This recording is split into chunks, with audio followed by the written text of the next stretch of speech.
In a time when power seemed to be reserved for men, Deborah emerged as a beacon of leadership, defying all expectations and becoming one of the most influential figures in Israel's history.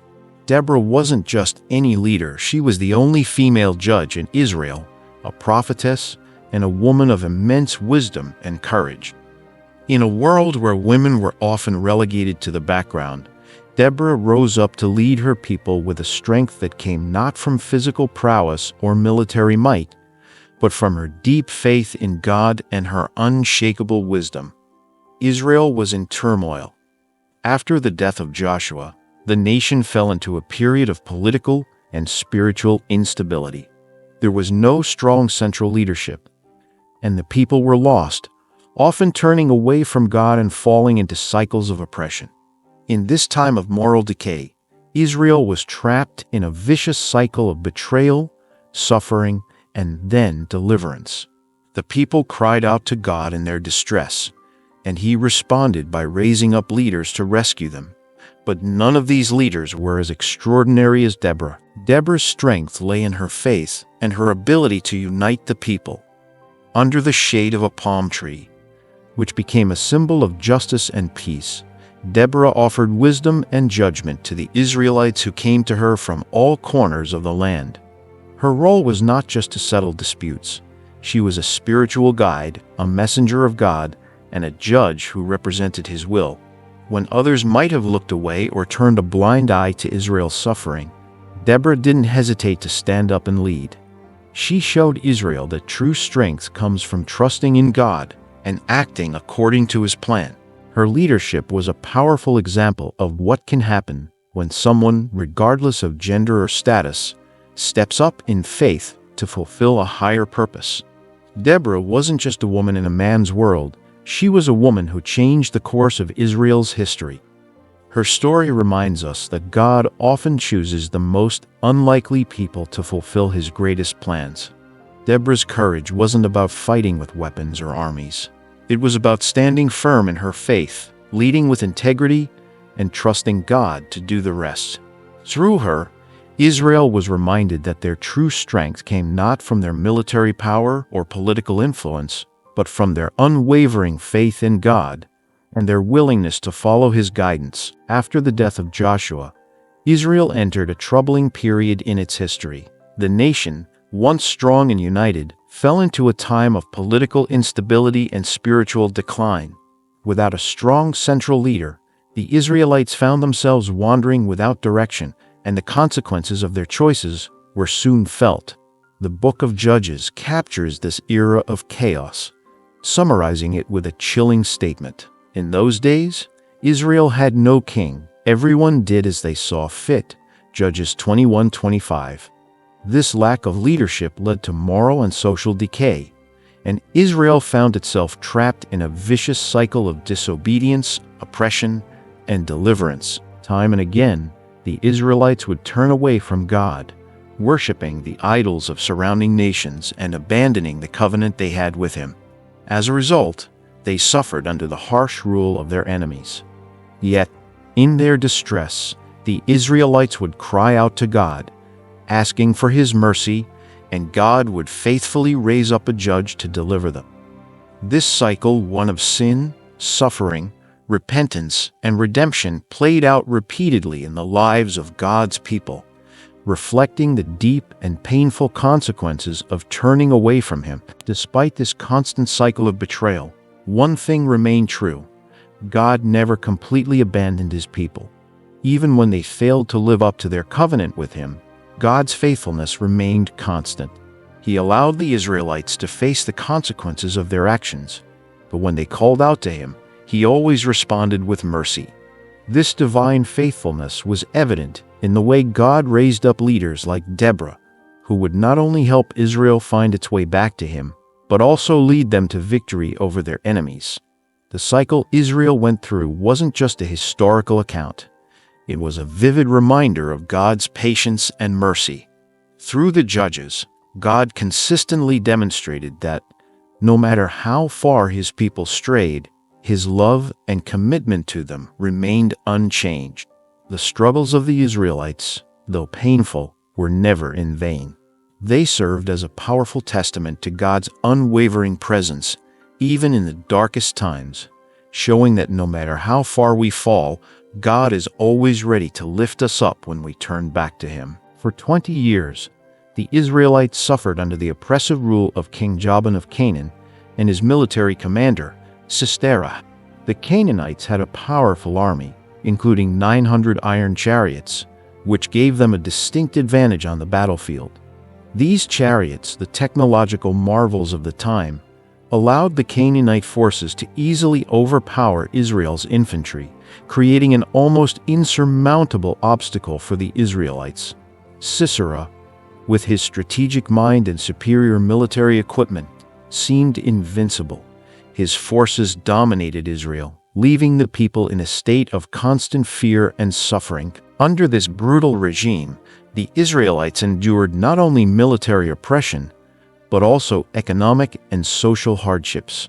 They were likely subjected to heavy taxes, limited freedoms, and perhaps even forced labor.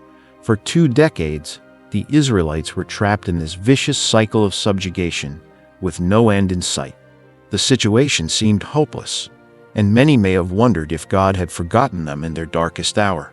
It was a time when the people were likely disillusioned, questioning their faith and feeling abandoned by God. However, it was in the midst of this deep despair that God, faithful to His promise, raised up Deborah as a leader for Israel. Deborah's role was not just to lead in battle, but also to restore the spiritual and moral foundation of the nation. As a prophetess, Deborah communicated directly with God, receiving His guidance and sharing His messages with the people. She wasn't just a military leader, she was a spiritual guide who reminded the Israelites of the covenant they had with God. Through her leadership, Israel would find both physical and spiritual deliverance. Deborah's leadership came at a time when Israel needed it most. Her courage and wisdom shone through in the darkest of times, reminding the people that God had not forgotten them.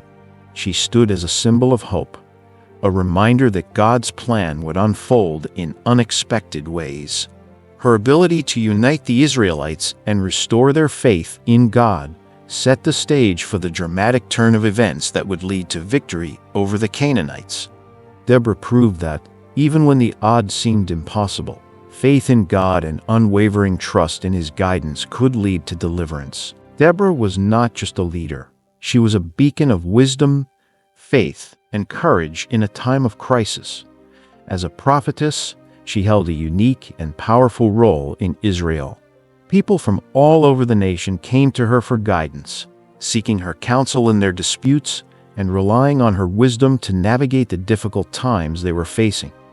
Deborah's influence was profound, and she was not just a political leader, but also a spiritual guide who helped the Israelites reconnect with God during a time when they had drifted far from His path. At the heart of Deborah's leadership was her deep relationship with God.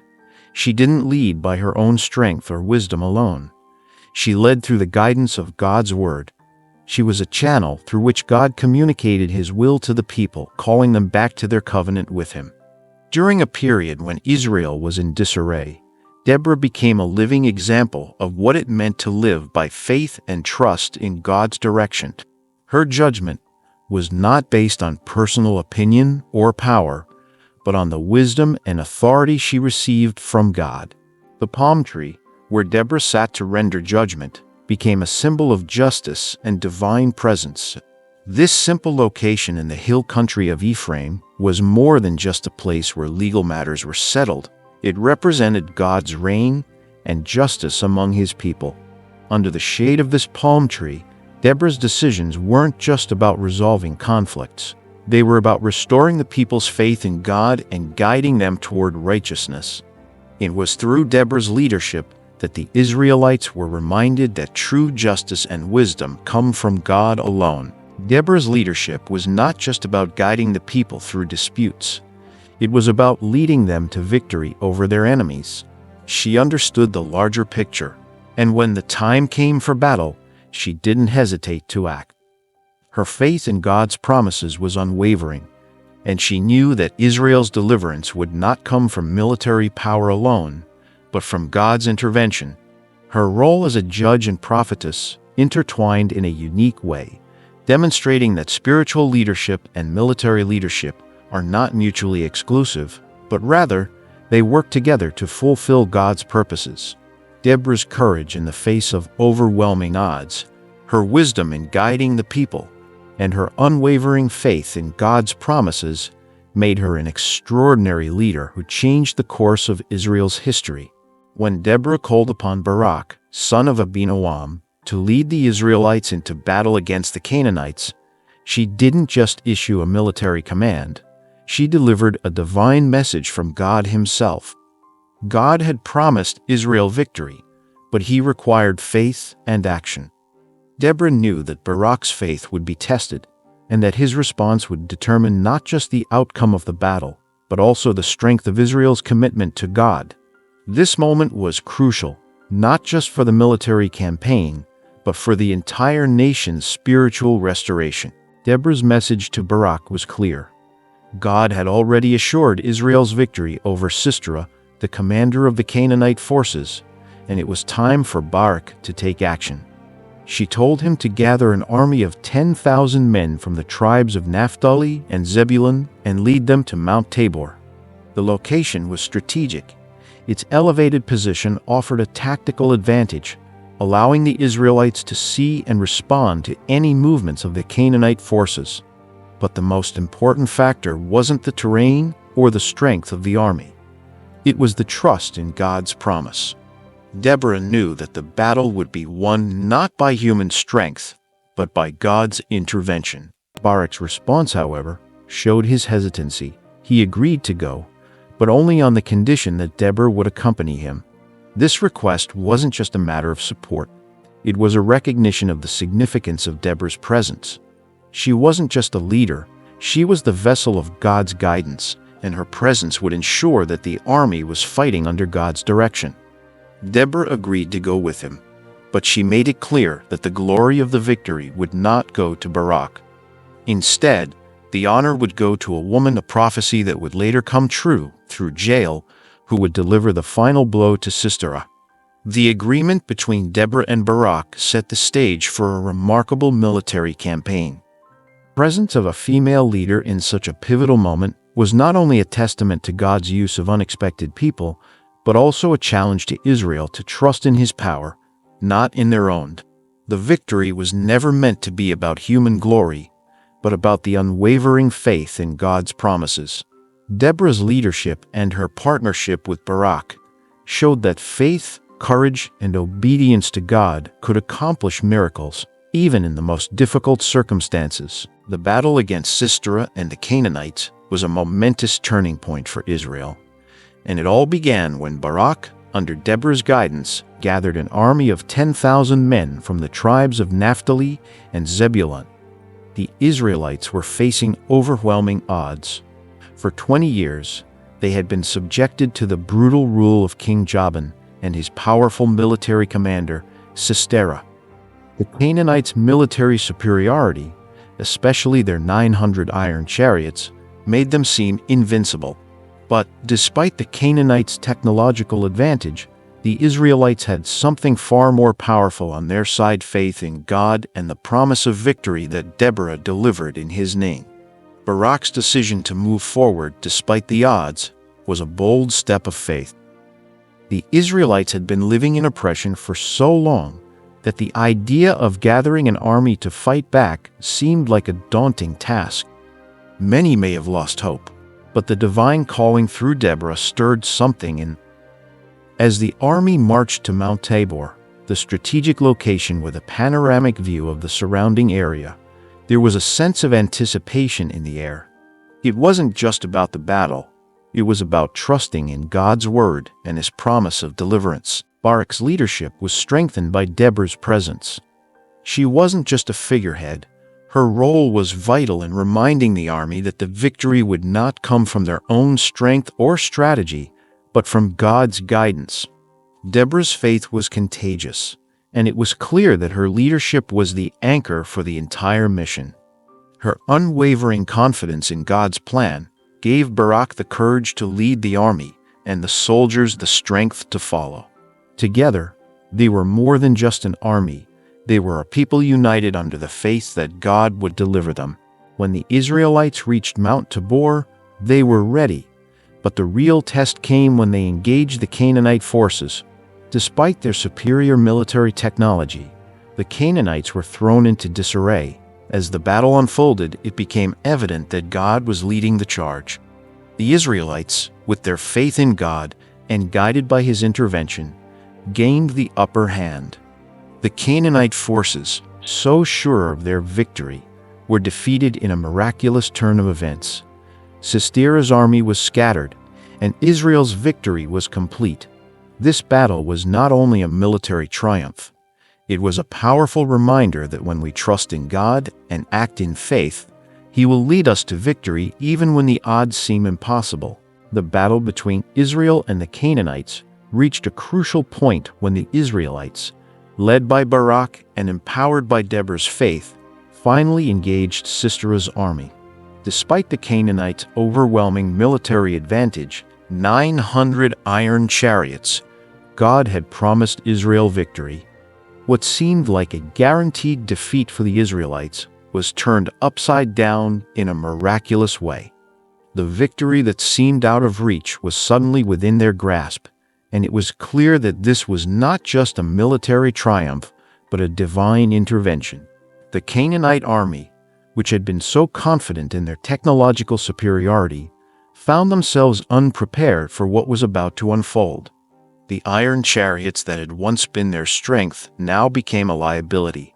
Most of Sisera's soldiers were on foot, and the terrain around Mount Tabor worked to Israel's advantage.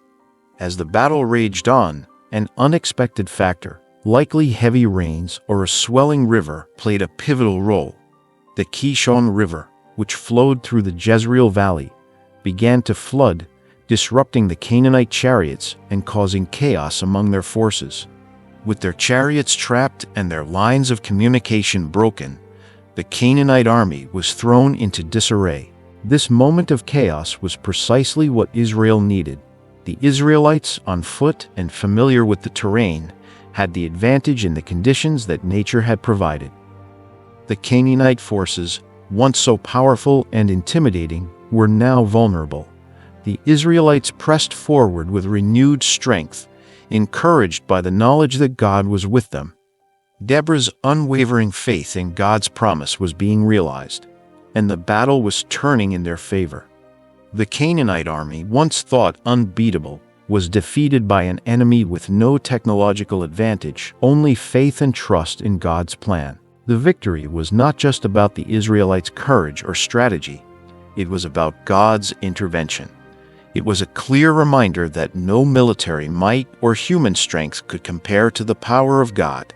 His hand was evident in every part of the battle, from the flooding river that disabled the enemy's chariots to the soldiers' perseverance despite being outmatched.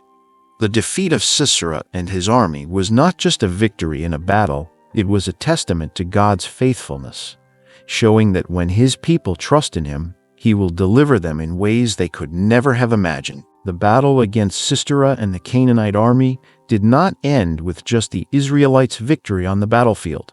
It marked the beginning of a larger lesson in faith, courage, and divine justice. After Sisera's forces were utterly defeated, the commander himself fled the scene, seeking refuge in the camp of a family he thought would protect him. Sisera, once a mighty general who had terrorized the Israelites for 20 years, now found himself running for his life, stripped of all his power and confidence. His escape led him to the tent of Jael, the wife of Heber the Kenite.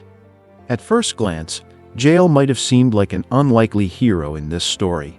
Yet, in a stunning twist, she acted decisively, offering Sisera the safety he sought, only to take his life in an unexpected and dramatic way. While Sisera rested, trusting in his safety, Jael took a tent peg and drove it through his skull, killing him. This bold act fulfilled Deborah's earlier prophecy that the glory of the victory would go to a woman. Jael's actions not only brought the end to the terror that Sisera had wrought, but they also served as a powerful reminder that God's plans often unfold in ways we least expect. Jael's courage in this moment shows that God can use anyone, no matter their background or gender, to fulfill his purpose. Just as Deborah had risen to lead Israel, Jael, in her own quiet way, became a pivotal part of the victory, proving that acts of faith and bravery, no matter how small they seem, can make a world of difference. Jael's story emphasizes that God's ways are not our ways. He often chooses unexpected people and unexpected moments to bring about his justice. This victory over Sisera was not just a physical battle, but a spiritual victory for Israel. It was a moment when God's faithfulness was clear, reminding the Israelites that their true strength came not from military might, but from their trust in him. The story of Deborah, Barak, and Jael teaches us that even when we feel powerless or insignificant, we all have a role to play in God's larger plan. In our own lives, we may face battles that seem too great to overcome, but just like the Israelites, we must remember that our victory is assured when we trust in God and step out in faith. As we face challenges in our own lives, whether they be personal, professional, or spiritual, let us remember that God works through those who are willing to act with courage and trust in his plan. Like Deborah, Barak, and Jael, we too can be instruments of change, no matter the odds stacked against us.